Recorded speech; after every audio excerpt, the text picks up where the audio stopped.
In the 2010s, Ohio State was dominating college football. They were so deep with talent that if anyone got hurt, they just had another 5-star step up. This was most true when it came to Braxton Miller. He stepped up when it mattered most and also had to step away so the team could win it all. He was and is a Buckeye legend. But did he continue to dominate at the next level? I'm Riley Winn, and I'm here to tell you just what happened to Braxton Miller. Growing up in Ohio, Braxton Miller pretty much always knew he was going to go to the Ohio State. But when he showed up, the Buckeyes were kind of a mess. They were still dealing with the infamous tattoo scandal, which, looking back with NIL now, is just all dumb. Coach Jim Tressel was suspended for a couple of games for his involvement and ended up actually resigning. The NCAA put Ohio State on a postseason ban. Throughout all of this, Braxton won the starting job for the 2011 season. He proved to live up to his recruiting hype and won the Freshman of the Year award. In 2012, Urban Meyer was hired as the head coach, and Miller was ready to thrive in Meyer's fast-paced offense. He blew it up. Braxton threw for 2,000 yards, rushed for 1,200, and accounted for 28 total touchdowns. The Buckeyes went undefeated, but they couldn't enjoy bowl season because they were still banned by the NCAA. The 2013 season, Ohio State kept things rolling all the way to the Orange Bowl.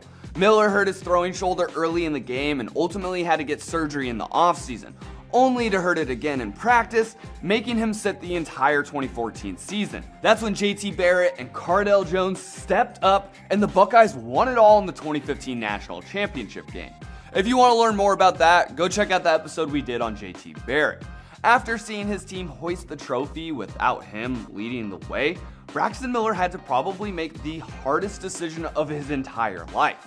He had to decide if he was going to try and compete back for the starting job at Ohio State, even though his arm was shot, whether he was going to go transfer to a different school to play quarterback, or if he would switch positions to show off his athleticism. Braxton chose the latter and moved to wide receiver and H-back.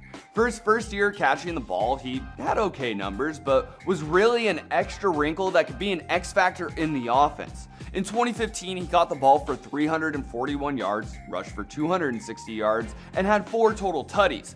Even with just 1 year of receiving under his belt, he was ranked the 9th best receiver in the NFL draft.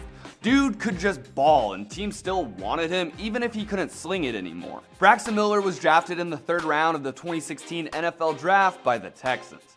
Here in the 3rd spot on the depth chart behind D-Hop and Will Fuller.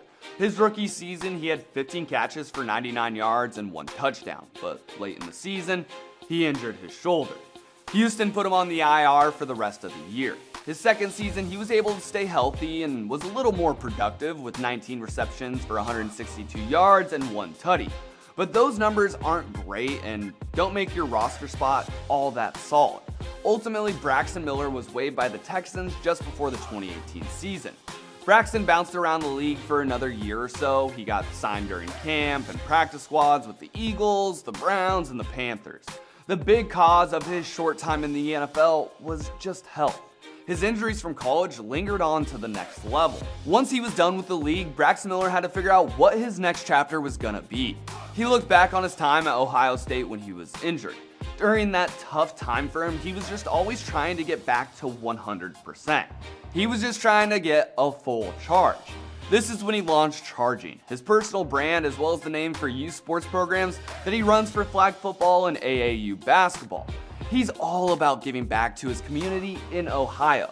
Miller and former Buckeye legend Troy Smith bought an old university and are actually working to develop it into a prep school. Braxton Miller was on probably the best team to never be able to compete for a national title. He will always be a college football legend, not only for the way he played, but for the maturity he showed when they needed a different quarterback to lead the team.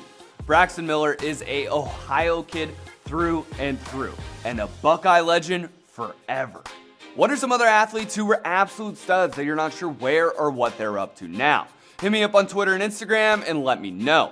If you want to see who we cover on our next episode of What Happened To, subscribe now and make sure to turn on those notifications. I'm Riley Winn. See you on the next one.